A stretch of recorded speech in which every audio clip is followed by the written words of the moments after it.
Class 10 का exam जो 2023 में देने जा रहे हैं, तो आप लोगों के लिए मैं हिस्ट्री सब्जेक्ट का चैप्टर 2 का कुछ वीडियो अपलोड कर चुका हूं। ठीक है, चैप्टर 2 के ऊपर जो एक ओवरव्यू का वीडियो मैंने बनाया था कि चैप्टर 2 में क्या पढ़ना हम लोगों को। उसके बाद कुछ वीडियोस बन चुके हैं। तो हमने पढ़ा था कि 19वीं शताब्दी में बंगाल में कौन कौन से मैगज़ीन और न्यूज़पेपर समाज सुधार के क्षेत्र में काम किए थे, या भारतीयों में राष्ट्रीय चेतना जगाने के क्षेत्र में उन्होंने अपनी भूमिका निभाई थी। ठीक है, न्यूज़पेपर और मैगज़ीन। ठीक है, आज इसी चैप्टर का हम लोग शुरू कर रहे हैं। न्यू टॉपिक वो है आपका साहित्य। मतलब कि जैसे हम लोग पढ़े थे चैप्टर 2 में कि कुछ न्यूज़पेपर और मैगज़ीन समाज सुधार और राष्ट्रीयता के प्रसार में भूमिका अपना निभाए थे, और कुछ साहित्य मतलब कुछ किताबों ने भी एक बड़ी भूमिका निभाई थी समाज सुधार के क्षेत्र में। ठीक है, तो जो लोग पहले का वीडियोस नहीं देखे हैं, आप लोग पहले का देख लीजिए। कम से कम चैप्टर 2 का जो ओवरव्यू का वीडियो मैंने बनाया था उस वीडियो को ज़रूर देख लीजिए। और बाकी वीडियो मैंने क्या किया है कि जिसके ऊपर मैंने वीडियो बनाया, मैगज़ीन हो या न्यूज़पेपर, समाचार पत्र या पत्रिकाएँ, तो उनके ऊपर मैंने क्वेश्चंस भी दे दिए हैं। उन वीडियो के डिस्क्रिप्शन में वो क्वेश्चंस अपलोड हैं, पीडीएफ को आप डाउनलोड कर सकते हैं। आपको उसका एमसीक्यू और 4 मार्क्स या 8 मार्क्स का जो भी क्वेश्चन आता है उस टॉपिक के ऊपर माध्यमिक में वो आपको मिल जाएगा। आज हम लोग शुरू कर रहे हैं चैप्टर 2 का साहित्य से, लिटरेचर से, कि कौन कौन सी ऐसी किताबें लिखी गई उस समय 19वीं शताब्दी में जिसने समाज सुधार के क्षेत्र में अपना एक अवदान दिया था। ठीक है, तो इस वीडियो के मैं आप लोगों को उस टॉपिक के ऊपर चर्चा भी करूंगा, और इस टॉपिक पर जो क्वेश्चन आएगा उस क्वेश्चन को और आंसर पर भी डिस्कस करूंगा।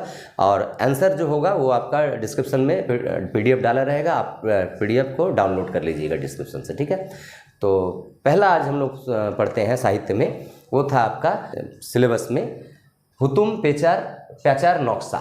मतलब बंगाली ये नाम है, हुतुम प्याचार नक्शा। ये एक किताब थी। इस किताब का एक अपना अवदान रहा 19वीं शताब्दी में बंगाल में समाज सुधार कहिए या फिर और भी तरीके के जो सामाजिक चित्र थे बंगाल के, वो दिखाने के क्षेत्र में। ठीक है, तो पहले हुतुम प्याचार नक्शा के जो राइटर हैं, लेखक हैं, काली प्रसन्न सिन्हा, थोड़ा उनके ऊपर चर्चा कर ली जाए। वो आपके किताब में उनके ऊपर चर्चा नहीं है, हुतुम प्याचार नक्शा बुक के ऊपर पूरी चर्चा है। ठीक है, तो थोड़ा उनके बारे में भी हम लोग जान लें। हो सकता है एमसीक्यू में उनको कुछ पूछ दे माध्यमिक में, तो उनके ऊपर थोड़ा सा जान लें। उसके बाद इस बुक के ऊपर हम लोग चर्चा करेंगे। तो काली प्रसन्न सिन्हा उनका जन्म 1840 ईस्वी में, ठीक है, हुआ था आपका यही कोलकाता में जोड़ासाको एरिया है। जोड़ासाको में एक जमींदार परिवार में उनका जन्म हुआ था काली प्रसन्न सिन्हा का। लेकिन ये आदमी इतना टैलेंटेड था कि आप कल्पना नहीं कर सकते हैं कि मात्र 14 साल की उम्र में, जिस टाइम में हम लोग खेलते कूदते हैं या हमारे अंदर कोई सूझबूझ कुछ होती ही नहीं है, बस केवल एंजॉय करना है। और अमीर लोगों के अंदर तो और भी ज़्यादा होता है कि अमीरों को तो एंजॉय का ही लाइफ मिलता है, कोई टेंशन भी नहीं रहता, इसलिए उनको आगे के कैरियर का सोचना या फिर मान लीजिए समाज का सोचना, देश का सोचना, उनको कुछ पड़ती ही नहीं है। वो तो विशेष करके ज़मींदार परिवार तो आनंद में ही डूबे रहते हैं, मौज मस्ती में ही डूबे रहते हैं। लेकिन इनके अंदर ये खासियत थी कि मात्र 14 साल की उम्र, इतनी इनकी बुद्धि मतलब तीक्ष्ण बुद्धि थी, इतना मैच्योरिटी था इनके अंदर कि मात्र 14 साल की उम्र में, या 14 या 15 साल की उम्र में इन्होंने, मतलब 1855 में, 15 साल की उम्र में, ठीक है, 1855 में इन्होंने एक सभा की स्थापना की, विद्युत साहनी सभा की स्थापना इन्होंने की थी। इस सभा के माध्यम से वो चाहते थे कि भारतवर्ष में या विशेष करके बंगाल में आपका शिक्षा का प्रचार प्रसार हो और जो सामाजिक कुरीतियाँ और बुराइयाँ हैं उनको दूर किया जा सके। मात्र 14 साल का बच्चा ये सोच रहा है। इसलिए बहुत सारे इतिहासकार इनके बारे में कहते हैं कि बच्चे के शरीर में बूढ़े का दिमाग, इतना इनके अंदर टैलेंट था। और ज़्यादा दिनों तक ये जिए भी नहीं, मात्र 30 साल तक जिए थे। किसी किताब में मिलेगा 29, किसी में 30, तो जो भी ये विवाद का विषय है 29-30, तो मान लीजिए 30 वर्ष तक ही ये जिए। 1840 से 1870 में इनकी मौत हुई। तो मात्र 30 साल के अंदर इन्होंने जो किया, अगर इस आदमी को और भी 30 साल मिले होते तो हो सकता है बंगाल का रूप सा कुछ अलग होता। इस आदमी ने 30 साल की उम्र में जो किया, मतलब काली प्रसन्न सिन्हा ने। जैसे आपको बताऊं कि पहली बात तो उस समय जानते हैं कि और भी बहुत सारे महापुरुष थे जो समाज सुधार का काम कर रहे थे, जैसे ईश्वर चंद्र विद्यासागर, इन्हीं के टाइम के थे। ईश्वर चंद्र विद्यासागर इनसे सीनियर थे, 20 साल सीनियर थे। 1820 में ईश्वर चंद्र विद्यासागर जन्म लिए थे, ये 1840 में। ईश्वर चंद्र विद्यासागर उस समय विधवा पुनर्विवाह आंदोलन के खिलाफ लड़ाई कर रहे थे, मतलब आंदोलन कर रहे थे, विधवा का फिर से विवाह हो इसके लिए लड़ाई कर रहे थे। तो विधवा पुनर्विवाह के आंदोलन में ये आपके काली प्रसन्न सिन्हा ने इनको बहुत हेल्प किया था। चूँकि ये जमींदार परिवार के थे, इनके पास पैसा भी काफ़ी था, तो इनको वो हर तरीके से मदद किए थे, ठीक है, बैकग्राउंड से भी, सामने आकर भी। जैसे एक सबसे बड़ा उदाहरण दूँ आपको कि जब विधवा पुनर्विवाह कानून पास करवाया ईश्वर चंद्र विद्यासागर ने या सरकार ने जब पास की, तो अब लोगों को प्रोत्साहित करने के लिए कि लोग विधवाओं से विवाह करें, उन्होंने उस समय अनाउंस किया था काली प्रसन्न सिन्हा ने कि जो विधवा से विवाह करेगा उसको 1000 रुपया देंगे। वो उस समय का 1000 मतलब बहुत था, आप अंदाजा नहीं, कल्पना नहीं कर सकते कि उस समय का 1000 रुपया मतलब आज कितना रुपया। तो लोगों को प्रोत्साहित करने के लिए, तो सोचो इनका ये काम उन विधवाओं के लिए कितना महत्वपूर्ण काम था कि जो विधवाएं बेचारी सड़ेंगी जिंदगी भर, हाँ, तो उन विधवाओं का विवाह हो जाएगा, हो सके इस पैसे के चक्कर में विवाह हो जाए।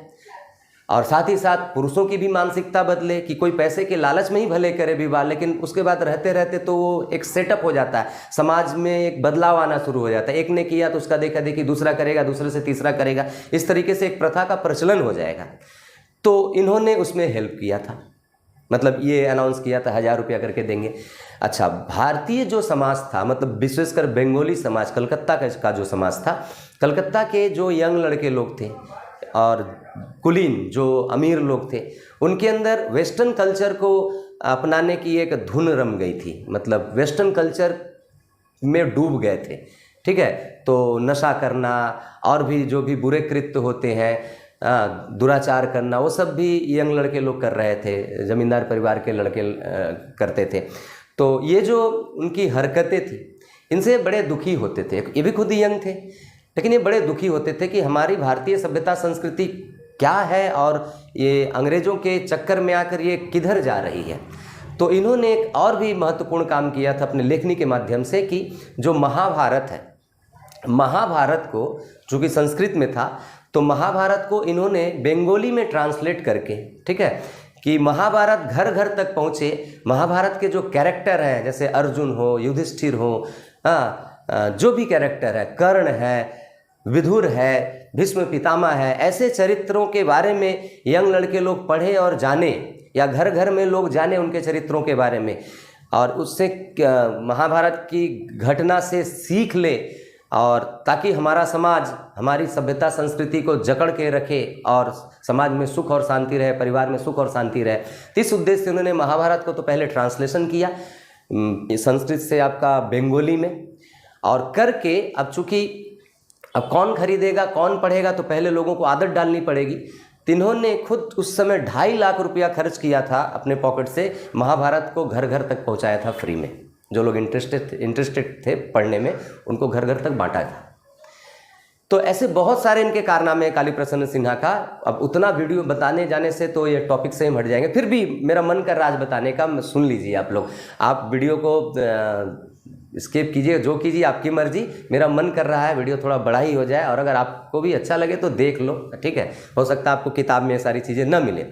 और एक चीज़ था कि जैसे नील दर्पण नाटक, उस समय नील विद्रोह हुआ था, नील के किसानों ने विद्रोह किया था, तो नील के किसानों पर जो अत्याचार वगैरह होता था, तो उस पर एक दीनबंधु मित्र ने नील दर्पण नाटक नाम का एक पुस्तक लिखा था, ठीक है। उस पुस्तक को माइकल मधुसूदन दत्त ने इंग्लिश में ट्रांसलेट किया था, और उसको पब्लिश किया था एक अंग्रेज़ ने। तो जब अंग्रेज़ ने पब्लिश किया था, तो उस पब्लिशर को कोर्ट ने 1000 रुपया फ़ाइन लगा दिया था उसके ऊपर, ये सज़ा के रूप में कि अंग्रेज़ों के बुराइयों को छापा गया। तो ये उसका पैसा ये भर के उसको मुक्त किए थे। फिर जाकर इसके पहले हम लोग हिंदू पैट्रियोट जो समाचार पत्र पढ़े थे, हिंदू पैट्रियोट के बारे में वीडियो अपलोड है, देख लीजिएगा।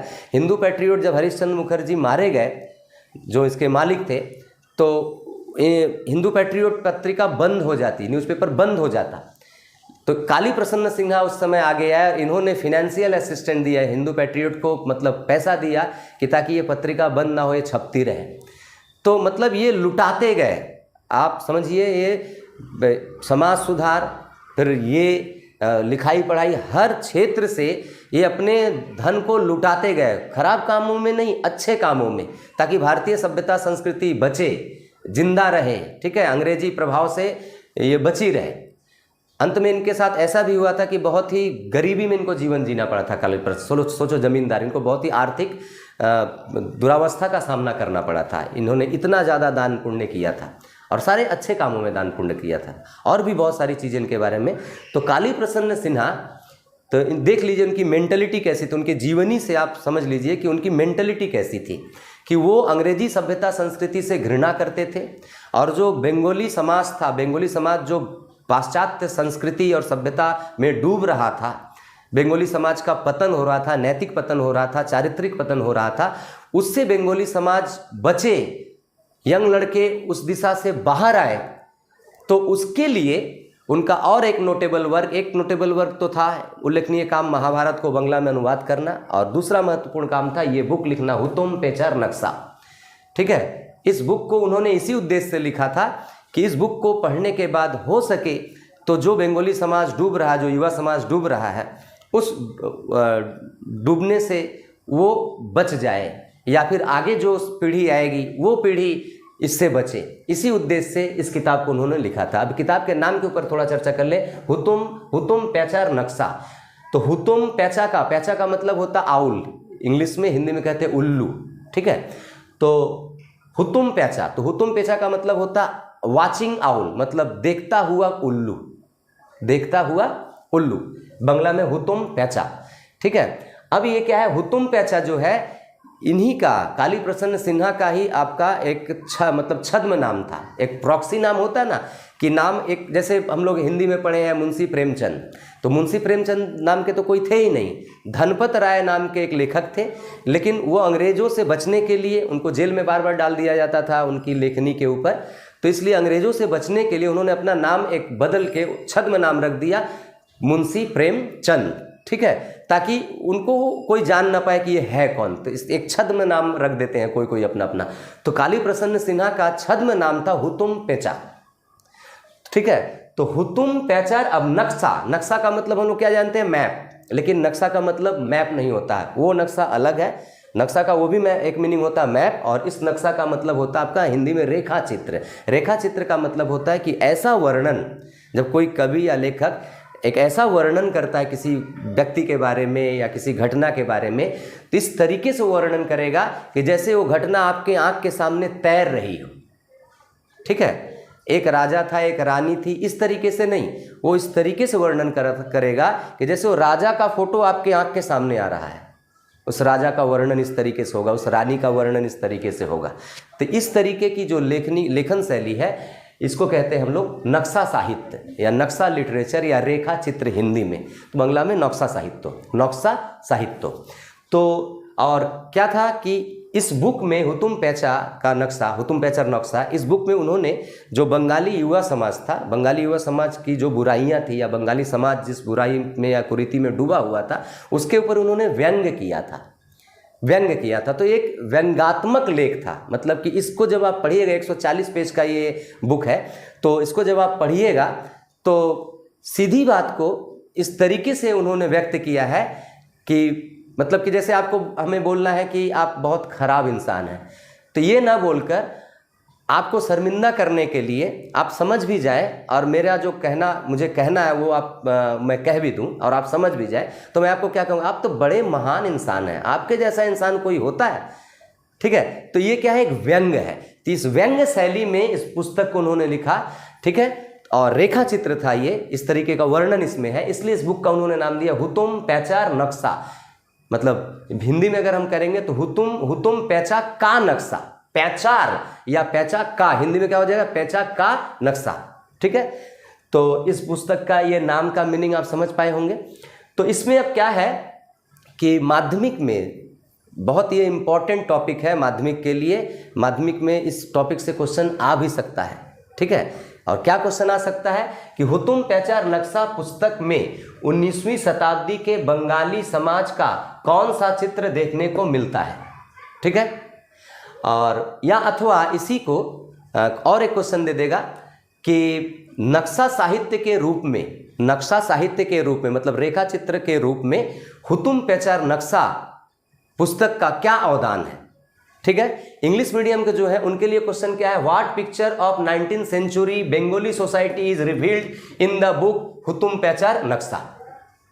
ठीक है, आप लोगों को क्वेश्चन मिल गया और वीडियो को समझ लीजिए। अगर इंग्लिश वर्जन के हैं तो वीडियो को समझ लीजिएगा, तो आंसर तो आप किताब से आप पा ही जाइएगा। ठीक है, तो अब हम लोग इसके आंसर के ऊपर चर्चा करेंगे। क्वेश्चन क्या है कि 19वीं शताब्दी के बंगाल में, मतलब विशेष करके 1850 से लेकर 1900 के बीच का ये जो समय था, उस समय का जो बंगाली समाज था, वो बंगाली समाज का कौन सा चित्र देखने को मिलता है। मतलब कि इस बुक्स में आप जब पढ़िएगा तो उस समय के बंगाली समाज के बहुत सारे चित्र देखने को मिलेंगे, बहुत सारे रूप देखने को मिलेंगे। तो कौन कौन से रूप देखने को मिलते हैं, या फिर इस बुक का बंगाली समाज के उत्थान में क्या अवदान था। तो इस चूंकि एक व्यंग्यात्मक लेख था, गद्य था, व्यंग किया गया था, तो व्यंग ऐसा जाकर बैठता किसी के दिल में तो उस आदमी को या तो बदल देगा या और भी शैतान बना देगा, दोनों चीजें होती है।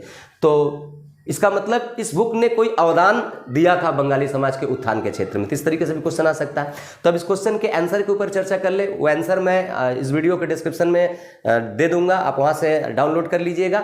इस आंसर से आपको 4 मार्क्स का भी हो जाएगा, 8 मार्क्स का भी हो जाएगा, और जो MCQ इस हुतुम पैचार नक्शा से आएगा या काली प्रसन्ना सिन्हा से रिलेटेड, उसके बारे में एक परिचय पहले डाल दिया हूँ नोट्स में, तो परिचय को पढ़ लीजिएगा तो आपका MCQ भी हो जाएगा इसमें से। ठीक है, तो इसका आंसर हम लोग लिखेंगे कैसे। कोई भी 4 मार्क्स का या 8 मार्क्स का क्वेश्चन आता है हिस्ट्री में, तो मैंने बताया था पहले के वीडियो में कि पहले आप एक भूमिका लिखिएगा। भूमिका का मतलब क्या होता है कि जो आंसर आप लिखने जा रहे हैं, मतलब हुतुम पैचार नक्शा के ऊपर आप लिखने जा रहे हैं, तो हुतुम पैचार नक्शा का एक परिचय दे दीजिएगा कि हुतुम पैचार नक्शा एक व्यंग्यात्मक गद्य साहित्य था, इसके लेखक काली प्रसन्ना सिन्हा थे, इसका बंगाली समाज, इस बुक से बंगाली समाज के विभिन्न पहलुओं का परिचय हमको मिलता है। ये भूमिका हो गया। हालांकि मैंने भूमिका लिखा है, आंसर को लिखा, आप देख लीजिएगा। मैं आपको लिखने का टेक्निक बता रहा हूँ कि भूमिका में क्या लिखेंगे। ठीक है, अब भूमिका लिखने के बाद अब डायरेक्ट आप टॉपिक पे आ जाइए कि बंगाली समाज के कौन कौन से चित्र इस बुक से हमको देखने को मिलते हैं। तो आप पहला हेडिंग देखिएगा। पहला भूमिका में कोई हेडिंग नंबरिंग नहीं होगा। ठीक है, आप यहाँ पे लिखिएगा, बीचों बीच हेडिंग दीजिएगा हुतुम पैचार नक्शा का अवदान, ये बीचों बीच हेडिंग हो गया। उसके बाद अब नंबर 1 हेडिंग देखिएगा। पहला लिखा हुआ हमारे नोट्स में कि बंगालियों का उत्सव प्रेम। मतलब जो बंगाली समाज था, ये लोग विभिन्न तरीके के उत्सव मनाने के आदी थे। मतलब कि कहते हैं बंगला में कहावत है 12 मासे 13 पार्वण, मतलब कि महीने के, साल के 12 महीने होते हैं, तो 12 महीने में बंगाली लोग 13 उत्सव मनाते हैं। मतलब कि साल में जितने महीने नहीं होते उससे ज़्यादा उत्सव मनाते हैं। तो 12 मासे 13 पार्वण, एक तो बंगाली की कहावत है।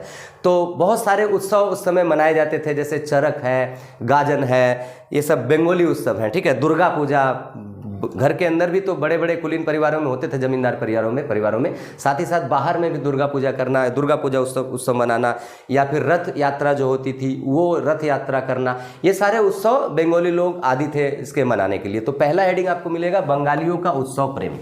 दूसरा हेडिंग आपको नोट्स में मिलेगा सामाजिक कुरीतियाँ। मतलब कि उस समय समाज में, बंगाली समाज में बहुत सारा धार्मिक पाखंड था। जैसे हम लोग जानते भी हैं कि 19वीं शताब्दी जो था, 19वीं शताब्दी में आपका सतीदाह प्रथा था, आपका विधवाओं का पुनर्विवाह नहीं होने दिया जाता था, बाल विवाह था, ठीक है, बहु विवाह प्रचलित थी, पर्दा प्रथा थी, लड़कियों को पढ़ने नहीं दिया जाता था। ये सब सामाजिक बुराइयाँ थी। तो उन सारे सामाजिक बुराइयों के बारे में भी इस पुस्तक में उन्होंने जिक्र किया था काली प्रसन्न सिन्हा ने। जैसे वेश्यावृत्ति थी कि जो युवा समाज था या जो कुलीन परिवार थे, जमींदार परिवार के लोग, वो लोग ये दुराचार करते थे। ठीक है, कोठों पे जाना, ये सब होता था उनके द्वारा। फिर जो विभिन्न तरीके के रीति रिवाज या धार्मिक उन्माद थे, इन सब में ये समाज जो था, बंगाली समाज उस समय डूबा हुआ था, विशेष करके ऐसा। तीसरा हेडिंग आपको मिलेगा अन्य सामाजिक बुराइयां। अन्य सामाजिक बुराइयां में जैसे मैंने बोला कि बाल विवाह, विधवा विवाह, को विधवाओं का विवाह ना हो देना, ये सब, ये तीसरा हेडिंग में आपको मिलेगा। चौथा हेडिंग में आइएगा, एक नया वर्ड मिलेगा आपको, बाबू संस्कृति। अब बाबू संस्कृति क्या है कि देखिए उस समय कुछ यंग लड़के लोग थे जो इंग्लिश माध्यम से पढ़ाई लिखाई करके अंग्रेजों का नकल करते थे। अंग्रेजों के जैसा रहना, उनकी तरह पोशाक पहनना, उनकी तरह लाइफस्टाइल को लीड करना, ये एक कल्चर उनके अंदर आ रहा था। तो ऐसे लोगों को उस समय के अंग्रेज लोग बाबू बाबू कह के पुकारते थे कि धोरेन बाबू, हिरेन बाबू, आसुन नौरेन बाबू। ठीक है, तो बाबू सुनने में इन बंगालियों को बड़ा अच्छा लगता था। अपने नाम के बाद बाबू वर्ड सुनने में बड़ा अच्छा लगता था। और बाबू किनको कहते थे? अंग्रेज, जो लोग अंग्रेजों का लाइफस्टाइल फॉलो करते थे। तो इसका मतलब कहीं ना कहीं ये जो युवक थे या जो बंगाली समाज था, बंगाली समाज के लोग कहीं ना कहीं आप अंधा भक्ति कर रहे थे इंग्लिश कल्चर का। तो ये जो बाबू, इसी को इतिहासकार लोग बोले हैं बाबू कल्चर। तो ये जो बाबू संस्कृति फैल रही थी बंगाली समाज में, इस संस्कृति से काली प्रसन्न सिन्हा घृणा करते थे और इस संस्कृति से बचाना चाहते थे बंगाली समाज को। तो इस बाबू संस्कृति के ऊपर भी उन्होंने इस बुक में बहुत व्यंग्य किया है, ठीक है, ताकि हो सके कि उनके व्यंग्य से किसी को होश आ जाए, किसी के अंदर बदलाव आ जाए। तो चौथा हेडिंग आपको मिलेगा बाबू संस्कृति, ठीक है। तो बाबू संस्कृति चौथा हेडिंग मिलेगा। तो ये आंसर आपका कंप्लीट हुआ 4 मार्क्स का। 7 से 8 वाक्य में आपको आंसर लिखना है, वो हो गया। और उसके बाद लास्ट में क्या करते हैं, पॉइंट्स आप दे दिए 1 2 3 4 हेडिंग हो गए। उसके बाद 4 हेडिंग हुए। अब 4 हेडिंग होने के बाद आपका आंसर कंप्लीट हुआ। अब आंसर को एंड करना है। तो एंड करते समय हम क्या करेंगे, एंड करेंगे उपसंहार लिखकर, उपसंहार या मूल्यांकन, ठीक है। इसमें कोई नंबरिंग नहीं होगा, ठीक है। तो उपसंहार में आप क्या लिखेंगे, अब ये जो आपने आंसर लिखा इसके ऊपर आपका एक व्यू दे दीजिए, या हुतुम पेचर नक्शा के ऊपर आपने जो लिखा उससे हट के कुछ और अगर इसका कोई अवदान हो तो वो डाल दिए। तो आपका दिया हुआ उपसंहार में देख लीजिएगा मैंने कुछ डाला है। तो ये आपका आंसर कंप्लीट हुआ 4 मार्क्स का। और ये इंपॉर्टेंट क्वेश्चन है, इस क्वेश्चन का आंसर आप लोग जरूर नोट कीजिएगा, जरूर याद कीजिएगा माध्यमिक के लिए, ठीक है। ऐसे तो सारे इंपॉर्टेंट हो सकते हैं, कुछ भी आ सकता है, लेकिन इसको मैं जोर देकर कह रहा हूँ तुम पे चरनेक्सा, इसको आप जरूर याद कीजिएगा, ठीक है। चलिए तब आज के लिए बस इतना कीजिए। नेक्स्ट वीडियो में हम लोग जो दूसरा लिटरेचर है नील दर्पण है, नील दर्पण के ऊपर या और भी जो कुछ है इस चैप्टर में, उस टॉपिक के ऊपर एक वीडियो हम लोग बनाते हुए मिलेंगे आपसे, ठीक है। तो आज के लिए बस इतना। और अगर वीडियो मेरा अच्छा लगा हो, अगर आपको हेल्प हो रहा हो, अगर आपको ऐसा फील हो रहा हो कि आपको हिस्ट्री और कहीं पढ़ने की ज़रूरत नहीं है, आपको मेरे वीडियो से ही चल जा रहा है, जितना मेहनत मैं डाल रहा हूँ आप लोगों के लिए कर रहा हूँ, ठीक है, तो उस मेहनत के बदले में कुछ रिटर्न जरूर कीजिएगा। कम से कम वीडियो को लाइक ज़रूर कीजिएगा और अपने फ्रेंड सर्कल में अगर आपको फ़ायदा हो रहा है तो दूसरे को भी फ़ायदा पहुँचाइए, अपने फ्रेंड सर्कल में भी इसको शेयर जरूर कीजिएगा। आपसे यही उम्मीद रखते हुए आज के लिए बस इतना।